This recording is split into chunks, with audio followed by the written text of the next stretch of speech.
함께 기도드리시겠습니다. 사랑과 은혜가 충만하신 하나님, 이제 3월이 되어 겨울의 삭막함을 버리고 조금씩 봄이 오고 있음을 감사드립니다.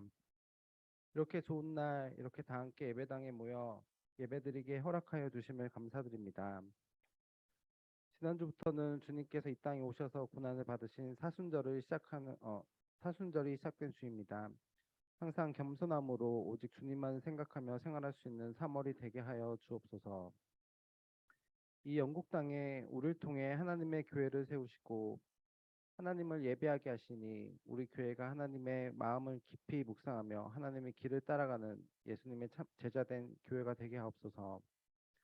우리 성도 한 사람 한 사람 하나님의 몸된 교회로서 하나님 말씀 듣기를 사모하며 늘 찬양과 기도와 감사가 끊이지 않게 하시고 기쁨으로 섬기며 하나님의 일에 헌신하는 우리 모두가 되게 힘 주시옵소서. 내 이웃을 사랑하라 하신 말씀대로 안으로는 성도들과 서로 사랑하며 연합하고 서로 덕을 세우며 밖으로는 이 영국 땅에서 믿음의 본으로 하나님의 사랑이 흘러가는 통로가 되게 하옵소서. 우리는 다 양 같아서 목자 대신 하나님의 인도 없이는 갈 길을 잃고 보살핌 없이는 한순간도 살 수 없음을 고백합니다. 우리를 긍휼히 여기사 말씀으로 먹이시고 우리를 바른 길로 인도하시고 날마다 하나님과 즐거운 사귐이 있게 하옵소서. 이 땅의 학업으로 일로 연수로 와 있는 우리 귀한 모든 성도님들의 인생을 인도하여 주시고 각자가 맡고 있거나 뜻하고 있는 일들 잘 이루어지도록 힘 더하여 주시옵고 돌봐 주시옵소서. 항상 어디에 있든지 건강하고 안전하게 지낼 수 있도록 항상 지켜주시옵소서. 버밍엄 예수비전교회를 사랑하신 주님, 우리는 연약하고 자랑할 것이 없는 질그릇 같은 인생이지만 우리 안에 담긴 값진 진리의 보화로 말미암아 오직 예수 그리스도의 십자가를 자랑하오니 우리를 이 땅으로 인도하신 뜻을 따라 이곳에서 썩어져 열매 맺는 일에 걸음이 되게 없소서. 이곳에서도 우리 민족을 위해 세계 열방의 구원 사역을 위해 늘 중보하는 믿음의 성도들이 되게 하옵소서. 한 영혼 한 영혼을 귀히 여겨 우리에게 허락하신 생명들이 하나님께로 돌아오고 주님의 말씀 안에 자라나게 하시고 거듭나게 없소서. 지금도 우크라이나 땅에서는 전쟁으로 고통받고 죽어가는 사람들이 있음을 기억하고 갑작스런 지진으로 집과 가족을 잃은 터키와 시리아의 수많은 피해자들 기억하며 그들 위해 기도하고 중보하오니 속히 그 땅과 그들의 삶 가운데 평화와 안정이 그 땅에 임하도록 하여 주시옵소서. 이 시간 하나님 말씀을 듣고 단 위에 서신 이민 목사님을 위해 기도합니다. 성령님 인도하시어 그 말씀에 능력을 더하시고 이 시간 생명의 말씀을 간구하는 우리 모두에게 은혜의 말씀, 생명의 말씀을 주시옵소서. 이 모든 말씀 살아 역사하시고 우리의 중보하시는 예수 그리스도의 이름으로 기도드립니다. 아멘.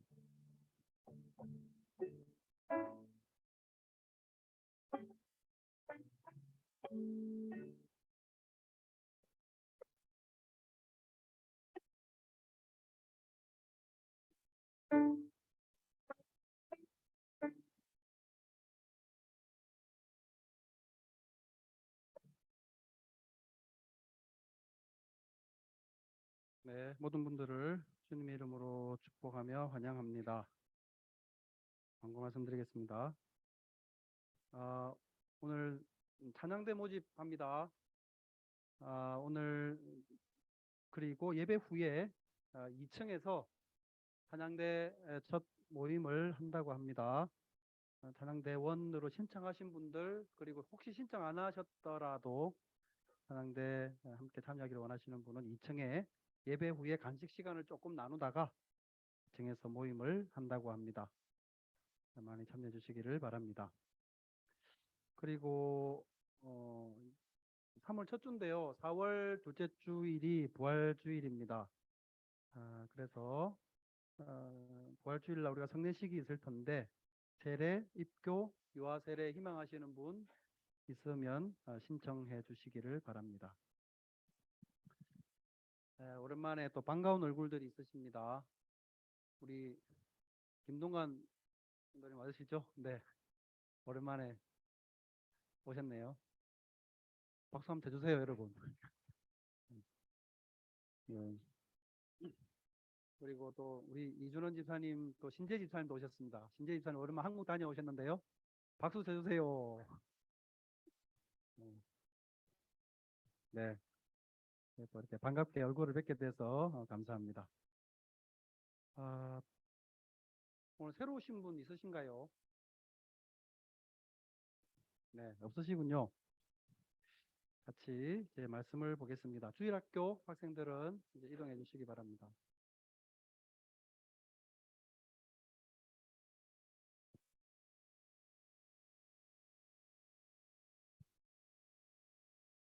로마서 8장 32절입니다.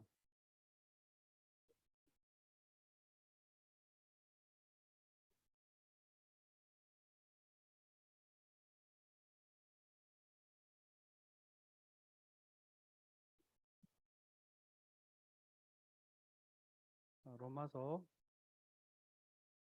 8장 32절 말씀을 제가 봉독해 드리겠습니다.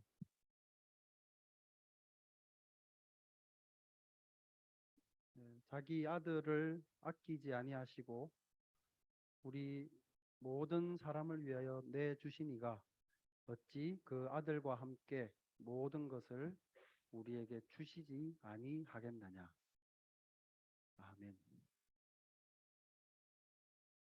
여러분은 혹시 누군가가 여러분에게 여러분이 성경에서 제일 중요하다고 생각하는 단어를 하나 꼽아 보십시오 라고 이렇게 여러분에게 질문을 한다면 여러분은 무엇이라고 답을 하실 것 같으세요? 성경에서 여러분은 제일 중요하다고 생각하는 단어를 하나 꼽아 보십시오. 어떤 분들은 사랑 또는 오늘 찬양했는데 은혜로다, 은혜, 뭐 믿음, 뭐 십자가, 뭐 이런 단어를 아마 뭐 꼽지 않을까요? 나는 그게 아닌데 하시는 분 혹시 20세기에 가장 대표적인 신학자라고 불리우는 칼 바르트가 살아있을 때 이런 질문을 똑같은 질문을 받았다고 그럽니다. 당신은 성경에서 제일 중요한 단어가 뭐라고 생각하십니까? 라고 이렇게 물었더니 이 분은 휘페르라고 하는 단어를 말을 했습니다. 휘페르. 누군가를 대신하다. 또 누군가가 있어야 될 자리에 대신 있다. 라고 하는 그런 뜻을 담고 있는 이 전치사입니다. 당연히 어떤 의미로 이 칼 바르트가 이런 단어를 이야기를 했을지 충분히 짐작을 하시리라 생각을 합니다. 예수님께서는 당신의 죽으심이 우리를 대신한 죽음이고 또 우리가 있어야 될 죽음이라고 하는 자리에 예수께서 대신 그 자리에 가 주셨기 때문에 바로 이 휘페르라고 하는 단어가 가장 우리에게 주어진 이 성경의 말씀을 잘 대표하는 단어라고 생각한다라고 이렇게 이야기를 했다고 그럽니다. 물론 여러분들께서 방금 제가 한번 생각을 해보시라고 질문을 드렸을 때 이런저런 단어를 떠올려 쓸는지 모르겠습니다. 하지만 당연히 어떤 단어를 사실은 꼽는다 하더라도 우리 대부분은 아마 그와 관련된 내용으로 단어를 꼽지 않았을까 생각을 합니다. 예를 들어 뭐 사랑이라고 마음으로 생각을 했다 하더라도 당연히 그리스도를 보내신 하나님의 사랑을 떠올렸겠죠. 그리고 당신을 죽기까지 우리를 사랑하신 그리스도의 사랑을 떠올리면서 사랑이라는 단어를 꼽으셨을 겁니다. 뭐 은혜라는 단어를 생각했다 하더라도 아들을 주시고 우리에게 구원을 위한 대속의 은혜를 거저 주신 그것이 가장 중요하다고 생각을 해서 은혜라는 단어를 떠올리셨을 겁니다. 믿음은 당연히 그리스도를 믿는 믿음을 말할 것이고 십자가는 더 이상 설명도 할 필요 없는 그리스도를 가리키는 단어입니다. 그러니까 결국 신앙인이 성경에서 가장 중요하다고 생각하는 단어를 한번 꼽아 보십시오라고 이야기를 했을 때 아마도 거의 모두가 이 예수 그리스도 그리고 하나님의 사랑을 말하기 위한 목적으로 어떤 단어를 선택해서 이야기를 했을 것이라 그렇게 생각을 합니다. 32절을 다시 읽어드리면 자기 아들을 아끼지 아니하시고 우리 모든 사람을 위하여 내주시니가 어찌 그 아들과 함께 모든 것을 우리에게 주시지 아니하겠느냐. 여기에 우리 모든 사람을 위하여라고 되어 있는 이 말씀을 원래 언어의 뜻으로 그대로 설명을 드리면 우리를 위하여라기보다 우리를 대신하여라고 하는 뜻이 더 원래의 단어의 뜻이 가깝다고 그럽니다. 결국은 칼 바르트가 했던 그게 바로 이것을 가리키는 것이죠. 우리 모든 사람을 대신하여 그리스도께서 죽으셨습니다. 우리가 흔히 복음 중에 복음이라고 부르는 요한복음 3장 16절 말씀도 역시 마찬가지입니다. 바로 그리스도와 그분을 보내신 하나님의 사랑을 가장 잘 드러내는 말씀입니다. 지난 시간에 우리는 구원이라고 하는 것은 하나님께서 당신의 이끄심으로 완성시켜 가는 것이기 때문에 우리는 그분과 그분의 약속 안에서 안전감을 가질 수 있다라는 것을 나눴습니다. 그렇다면 지금 이 자리에 앉아 계신 여러분들은 실제로 정말 이 안전감을 가지고 살아가고 계십니까? 우리는 얼마나 안정감을 갖고 살아가고 있습니까? 오늘 본문에 읽지는 않았지만 오늘 본문 32절과 앞 9절 31절에 보면 하나님께서 우리를 위하시면 누가 우리를 대적하겠느냐라는 것을 말씀을 했는데 우리는 그것을 알고 있습니다. 하나님이 정말 우리를 위하신다면 어느 누구도 우리를 대적할 수 없다라는 것을 우리는 잘 알고 있습니다. 그런데 여러분, 그렇다면 하나님께서 지금의 나를 정말로 위하고 계신다라는 것을 우리는 어떻게 확신할 수 있을까요? 여러분은 어떻게 그것을 확신하면서 어떤 방식으로 확신하며 살아가고 계십니까? 이 지점에서 어떤 성도들은 흔들릴 수 있다고 생각합니다. 예를 들면 이런 겁니다. 하나님께서 하나님의 본성인 사랑이시라는 것은 내가 알겠어. 근데 정말로 그 하나님이 나를 사랑하고 계시다는 게 그러니까 지금 나를 정말로 사랑하고 계시다는 게 맞는 거야? 내가 뭐 직장을 잃는다든지 자녀가 아프다든지 갑자기 어려운 일이 닥친다든지 원치 않는 일로 뭔가가 자꾸 굴러가고 있을 때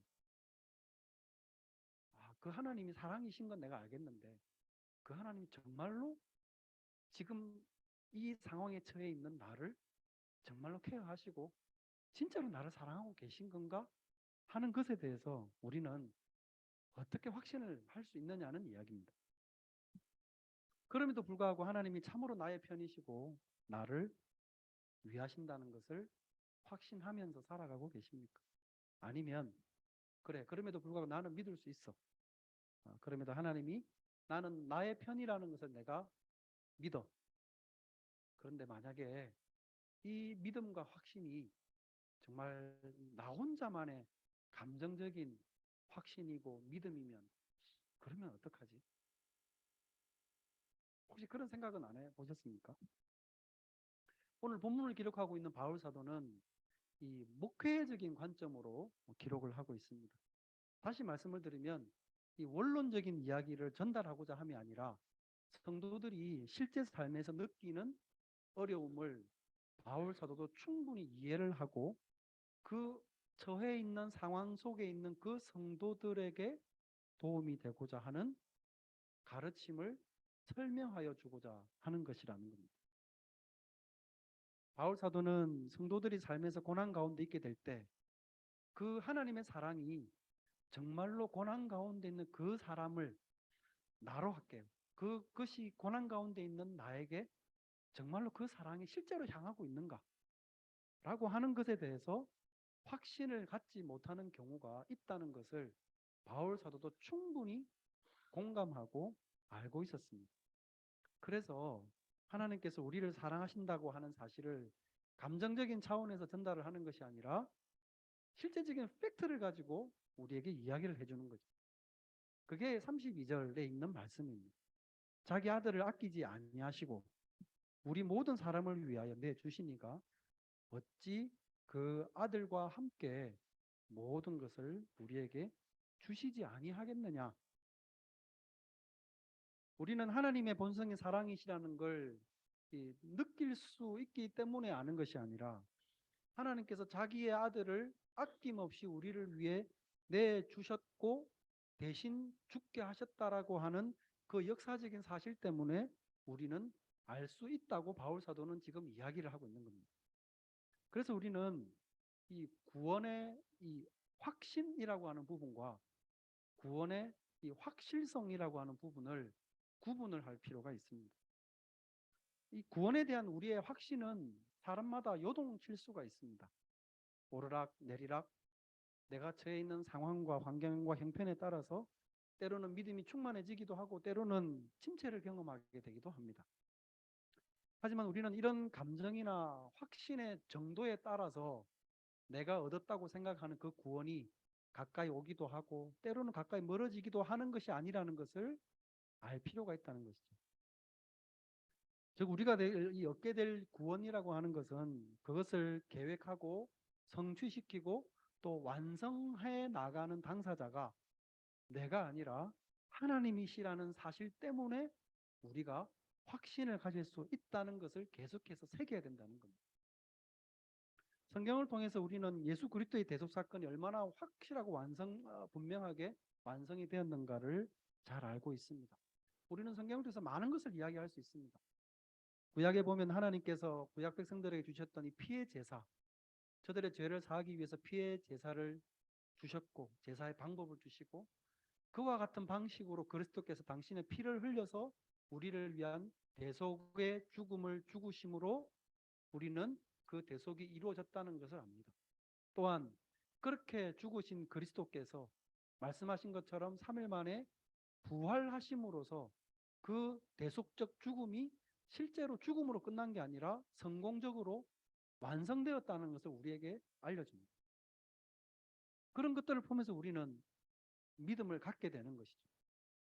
그냥 감상적으로 맞아 하나님이 우리를 위해서 아픈 못에 찔려가지고 정말 아야아야 할 텐데 찔려가지고 고통스럽게 슬퍼 나를 그렇게 사랑하시는구나 그런 감정적인 수용이 아니라 하나님이 어떻게 역사 가운데서 말씀을 하시고 그것을 이루시고 그래서 당신은 실제로 아들을 보내주심으로 우리를 위해 죽게 하셨다는 것을 우리가 말씀을 통해 알므로서 그것을 믿게 되어져야 된다는 것이죠.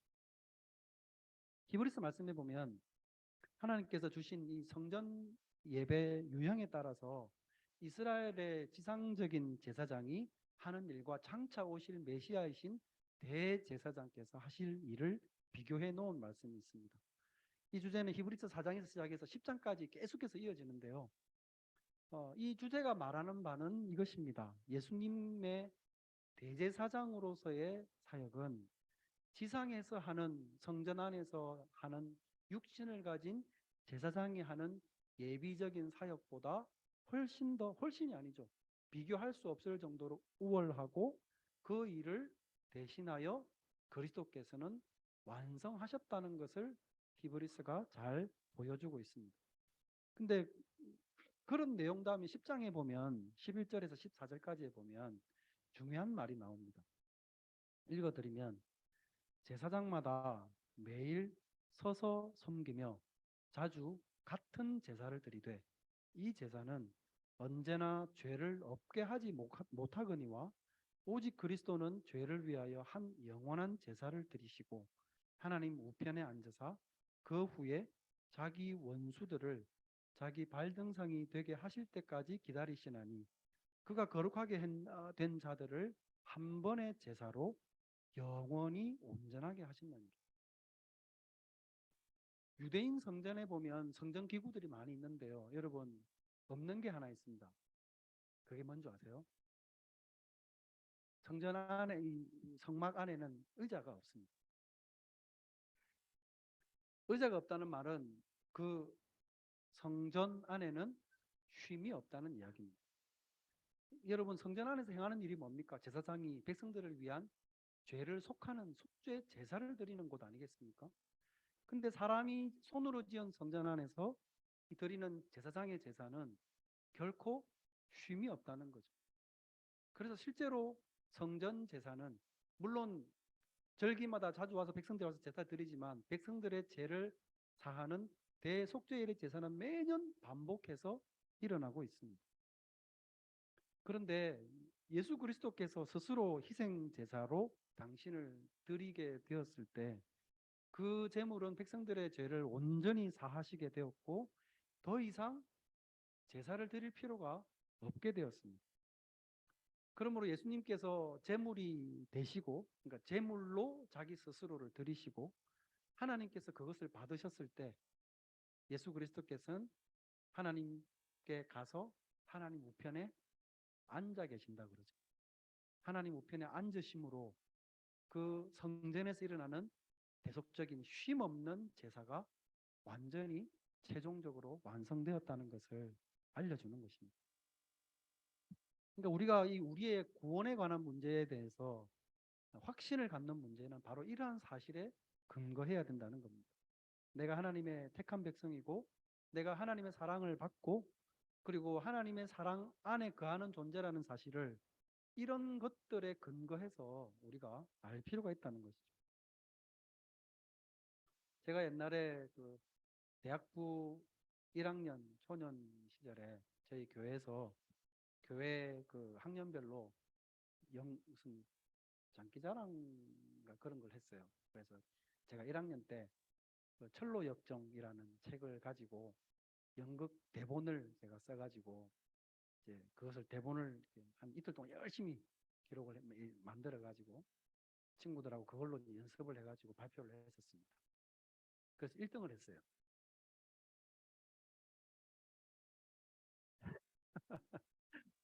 맞습니다. 자랑하려고 제가 그 이야기를 했어요. 저는 자랑할 게 그런 것밖에 없어요. 근데 이 철로 역정을 지었던 이 존 버년이라고 하는 분이 실제로 그가 이러한 고민 때문에 엄청나게 방황을 했었습니다. 하나님이 사랑이시라는 건 내가 알겠는데 그 하나님이 지금 나를 진짜로 사랑하고 계시는가를 내가 어떻게 확신을 하지?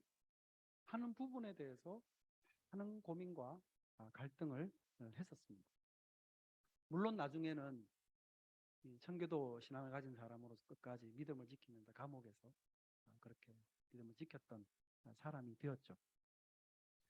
그러니까 내가 하나님이 택하신 백성이라는 사실을 우리는 그러면 어떤 방식으로 확신하며 살아갈 수 있느냐라는 겁니다. 앞에서도 말씀을 드렸던 것처럼 이 문제에 있어서 우리가 그렇게 수동적으로 그렇게 낙담할 필요는 없다고 말씀을 드리고 싶습니다. 여러분, 내가 하나님의 택한 백성인지 어떻게 알 수 있습니까? 아주 쉬운 답을 드리자면 내가 지금 듣고 있는 이 복음에 대해서 반응을 하고 있는가를 보시면 됩니다. 다른 말로 하나님의 부르심에 내가 응답을 했는가를 돌아보시면 됩니다. 아브라함이 하나님의 택한 백성이라는 것을 우리는 알고 있습니다. 왜 알고 있습니까? 하나님께서 아브라함 믿지 않았던 아브라함에게 찾아가셔서 너는 너의 본토 친척 아비 집을 떠나서 내가 너에게 지시할 땅으로 가라 라고 했을 때 그 말씀을 듣고 따라갔습니다. 도대체 그곳에 무엇이 기다리고 있는지도 모르고 그 말씀을 따라갔습니다. 여정 가운데서 하나님이 또다시 나타나셔서 하늘의 별을 보여주면서 너의 자손이 이와 같을 것이라 말씀하시죠. 믿었습니다. 때로는 아들을 바치라는 믿음 있는 행위도 했었습니다. 이 모든 삶의 여정을 통해서 그는 마지막 순간까지 하나님을 믿는 믿음의 사람으로 살아간 그것을 보면서 우리는 이 아브라함이라고 하는 인물이 하나님의 택한 백성이라는 것을 알게 되는 것입니다. 모세가 하나님의 구원받기로 택한 백성이라는 것을 우리는 어떻게 알 수 있습니까? 그는 어려서 애굽의 왕족 가운데 살 수 있는 기회가 있었습니다. 좋은 밥을 먹고 좋은 교육을 받고 그런데 그는 그것과 더불어 안락을 누리며 살고자 하지 않았습니다. 그래서 말씀해 보면 바로의 공주라 칭함도 거절하고 도리어 하나님의 백성들과 고난받기를 즐겨했다.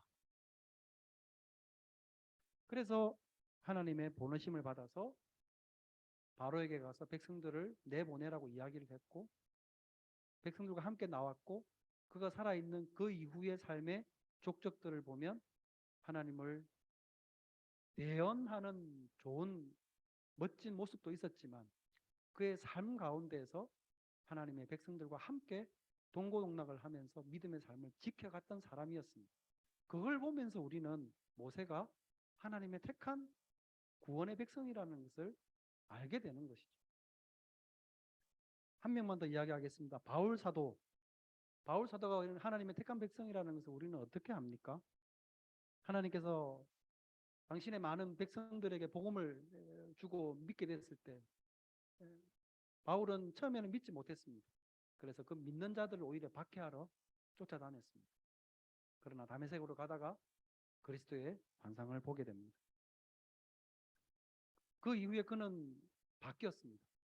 박해하던 자가 그리스도를 전하는 사람이 되었습니다. 이방인의 사도가 되었습니다. 결과적으로도 그렇지만 그의 삶의 여정들을 여러분 한번 쭉 보시기 바랍니다. 믿음을 지켰을 뿐만 아니라 하나님과 동행하는 것을 참으로 즐겼던 사람입니다. 고난과 고통과 박해가 그 즐거움을 빼앗아갈 수 없었던 사람이었습니다. 그런 사람의 삶의 족적을 보면서 우리는 바울이 하나님의 구원으로 불리움을 받은 사람이구나라는 것을 우리는 알게 되는 거죠. 한때 정말 믿음에 내가 이 양손 들고 내가 주님을 믿습니다 라고 이렇게 뜨겁게 고백하는 그 고백만으로 구원이 이루어지는 게 아니라는 것입니다. 마찬가지입니다, 여러분. 지금 나 자신이 어떻게 하나님의 백성이라는 것을 알 수 있습니까? 내가 지금 복음에 반응하고 있는가를 보시면 됩니다. 성경에서 우리는 이런 말씀을 읽습니다. 주 예수를 믿으라. 그리하면 너와 너의 집이 구원을 얻을 것이다. 그렇습니다. 주 예수님을 믿으십시오. 그러면 여러분이 구원을 얻게 될 것입니다. 그러면 하나님께서 여러분에게 그 믿음을 통해서 여러분이 그 부르심을 듣고 나서 내가 말씀에 반응하여 내가 주를 믿습니다 라고 했을 때 그 믿음의 반응과 더불어서 하나님께서 당신에게 사랑을 쏟으셨고 당신을 사랑하시고 앞으로도 계속 사랑하실 것이며 끝까지 당신을 지키실 것이라는 것을 아시게 될 겁니다. 근데 여기까지 설명을 드리고 나서 저는 한 가지 더 분명히 설명을 해야 된다고 생각합니다. 빌립보서 2장 12절 말씀에 보면 이렇게 되어 있습니다. 그러므로 나의 사랑하는 형제들아 너희가 나 있을 때뿐 아니라 더욱 지금 나 없을 때에도 항상 복종하여 두렵고 떨림으로 너희 구원을 이루라. 지난주 설교 중에 읽었던 말씀입니다. 지난주에 나눴던 성도의 견인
이랬다 저랬다 하는 건가 하는 생각을 하게 되는 거죠.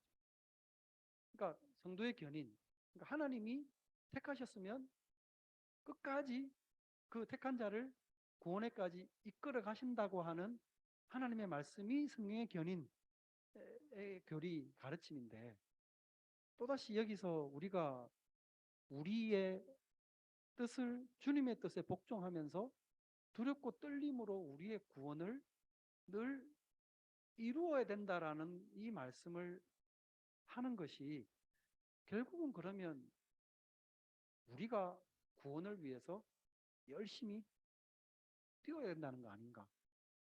그 말씀을 하는 건가? 하는 생각을 하게 될 수 있다는 겁니다. 근데 그렇지 않습니다. 그 읽어드린 방금 12절 그 다음에 보면 중요한 말씀이 있습니다. 13절 빌립보서 2장 13절에 보면요. 너희 안에 행하시는 이는 하나님이시니 자기의 기쁘신 뜻을 위하여 너희에게 소원을 두고 행하게 하시나니라고 되어 있습니다. 하나님은 우리에게 두렵고 떨림으로 구원을 이루라고 하십니다. 하지만 그것은 우리가 해내는 것이 아니라 하나님께서 우리로 하여금 그렇게 하도록 소원을 두고 우리가 행하게 하시는 것이라는 것을 우리가 알 필요가 있다는 거죠. 예를 들면 아빠가 이제 자녀에게 자전거를 가르칩니다. 처음엔 아빠가 보통 자전거를 가르칠 때 뒤에서 잡아주잖아요. 그러면 가봐라. 그럼 뒤에서 아빠가 좀 잡아줘요. 이렇게. 일로 넘어지면 일로 잡아주고, 절로 넘어지면 절로 잡아주고. 우리 아들 딸 잘한다. 그러면서 어느 정도 숙달이 되면 이제 네가 마음껏 페달을 밟아봐. 아빠가 뒤 꼭 잡고 있을 테니까. 왜냐하면 약간의 선 경험이 있기 때문에 아이는 아빠가 뒤 잡아줄 줄 알고 열심히 밟는 거죠. 처음에 이렇게 잡아주다가 그래서 열심히 페달을 밟을 때 보통 아빠는 어떻게 합니까? 살짝 놓아주죠. 네, 놓아줍니다. 그런데 끝나고 나서 이제 아이가 이야기하지, 야, 아빠가 잡아주니까 자전거가 정말 잘 타죠. 아빠가 이야기하죠. 사실은 처음에 잠시 잡아줬고 나머지는 네가 한 거야. 그러면 딸이 자전거를 잘 탄 겁니까? 아빠가 잘 잡아준 겁니까? 이해를 못 하시는군요. 둘 다죠. 그죠? 넘어지려 할 때 아빠는 넘어지지 않게 잡아줍니다. 그러나 딸이, 왜 딸일까요? 아들도 되는데. 자녀가 열심히 해서 나아간 것도 맞습니다. 그러나 아빠는 자녀에게 그것은 분명히 본인이 넘어지지 않게 가이드하고 잡아주신 것이지만 자전거는 너가 잘 타서 잘 간 거야. 사실은. 그렇게 이야기를 한다는 거죠. 그러니까 지금 빌립보서 2장 12절 13절 말씀이 그걸 말하고 있는 거라는 거예요. 하나님께서는 당신의 백성들이 구원에 이르도록 하시기 위해서 그들 스스로 마음에 소원을 두고 당신의 뜻을 행하고 싶어 하게 만드십니다. 그리고 나로 하여금, 우리로 하여금 힘써 그것을 행하게 하십니다.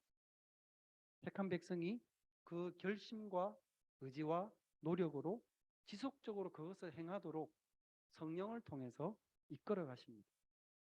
그러나 그렇게 마음에 소원을 두고 그렇게 하고자 하고 열심히 믿음의 삶을 달려가고자 한 그 성도를 향해서 사실은 내가 한 거야 라고 하지 않으시고 너가 한 거야 라고 말씀을 하신다는 거죠. 당신이 성령으로 우리를 붙드셨음에도 불구하고 말입니다. 내가 아무것도 하지 않으려 하면서 하나님이 나를 택하셨으면 나를 분명히 끝까지 인도하실 거야 라고 말하는 것은 틀린 생각이라는 이야기입니다. 이것은 다른 생각이 아니고 틀린 생각입니다. 사도 요한이 그의 서신에서 기록한 말씀이 중요한 것을 가르쳐 줍니다. 요한일서 2장 19절 말씀에 보면 그들이 우리에게서 나갔으나 우리에게 속하지 아니하였나니 만일 우리에게 속하였더라면 우리와 함께 거하였으려니와 그들이 나간 것은 다 우리에게 속하지 아니함을 나타내려 함이니라. 무슨 말입니까, 여러분? 누군가 믿음에서 떠나간 것은 그들이 결국은 구원에 속해 있지 않는 사람이라는 것을 보여줄 뿐이라는 것입니다. 그러면 반대로 내가 지금 막 확신이 안 들어요. 아까도 말씀을 드린 것처럼 하나님 정말 나를 사랑하시는 게 맞나? 이게 내 혼자만의 감정이면 어떡하나? 막 이런 두려운 생각들이 날 수가 있죠. 근데 반대로 여러분이 그럼에도 불구하고 믿음 안에서 지속적으로 믿음으로 살아가려 하고 있는 상태라고 한다면 그것은 여러분이 구원에 속해 있는 백성이라는 것을 말해주는 것이라는 겁니다. 여기서 성도의 견인이라고 하는 용어의 정의를 이제서 여러분에게 설명을 드릴 필요가 있다고 생각합니다. 영어로 보면 perseverance of saints, 성도의 인내. 발음에 집착하지 마십시오, 여러분. 재밌게도 perseverance of saints라는 이 성도의 견인이라는 단어, 이 용어가요, 성도의 인내입니다. 성도의 인내. 하나님이 인내하시는 게 아니라 성도가 인내하는 겁니다. 그러면 성도의 견인이란 교리가 결국 하나님이 이끈다는 말이 아니구나 라고 자칫 이 용어의 의미를 먼저 설명을 드리면 오해를 할 수 있기 때문에 충분히 여러분에게 이 용어의 의미와 거기에 있는 하나님의 인도와 가이드가 무엇인지를 여러분에게 충분히 설명을 드리고 그리고 나서 이 용어의 정의를 말씀드리고 싶었기 때문입니다. 그래서 결국은 이 이야기를 들어도 그래, 결국은 그러면 성도가 내가 인내해야 된다는 말이잖아 라는 오해를 해서는 안 된다는 것이죠. 하나님은 우리로 하여금 소원을 두고 믿음의 삶을 살아가게끔 하고자 하십니다. 그러나 거기에는 여러분의 하심도 있지만 하나님의 뜻심과 가이드와 성령의 인도하심이 있기 때문에 그것이 가능하다는 겁니다.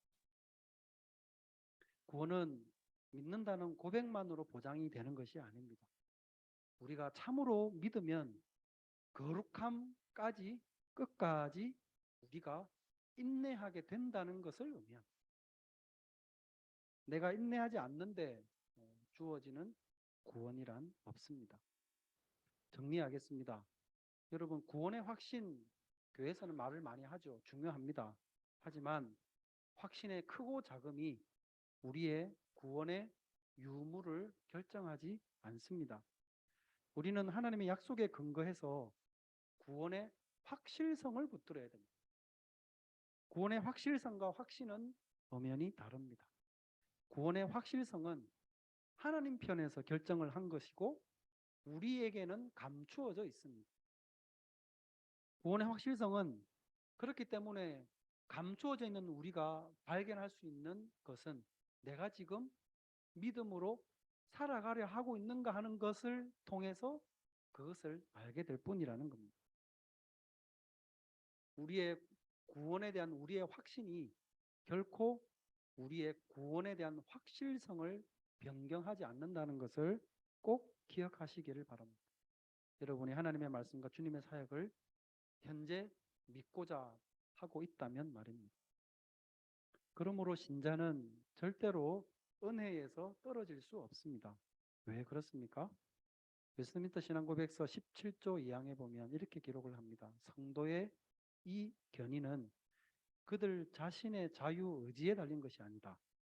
하나님 아버지의 자유롭고 변치 않는 사랑에서 나오는 선택 작정의 불변성과 예수 그리스도의 공로와 중보의 효력과 성령의 내주하심과 그들 안에 있는 하나님의 씨로 말미암은 것입니다. 구원이 얼마나 확실한 것인지 아시겠습니까? 우리가 드리는 찬양에 이런 가사가 있습니다. 구원하심이 보좌에 앉으신 우리 하나님과 어린 양께 있도다. 구원하심이 보좌에 앉으신 우리 하나님과 어린 양께 있도다. 우리에게 있지 않습니다. 그러니 우리가 갖고 있는 확신에 의지하지 마시고 약속하신 그 확실함을 붙드시기를 바랍니다. 우리의 구원을 확실하게 하신 하나님의 은혜와 사랑을 찬양드리며 살아가시는 우리가 되기를 주님의 이름으로 축원드립니다. 기도하겠습니다. 걸어가신 하나님 아버지, 은혜를 감사합니다. 참 변덕심하고 확신도 없고 믿음도 연약하고 늘 마음이 오르락 내리락 하는 우리 마음에 구원을 맡겨두지 아니하시고 약속하여 붙드시고 인도하시는 하나님 당신의 손에 구원을 두셨음을 인하여 감사합니다. 우리로 그러나 소원을 두고 그 믿음의 삶을 살아가게 하심도 감사합니다. 그것을 통해서 우리 안에 하나님의 약속이 있음을 확인하며 살아갈 수 있도록 은혜 베풀어 주시옵소서. 거룩하신 예수님의 이름으로 기도드립니다. 아멘. 찬송가 300장 찬양 드리면서 힘을 드리겠습니다.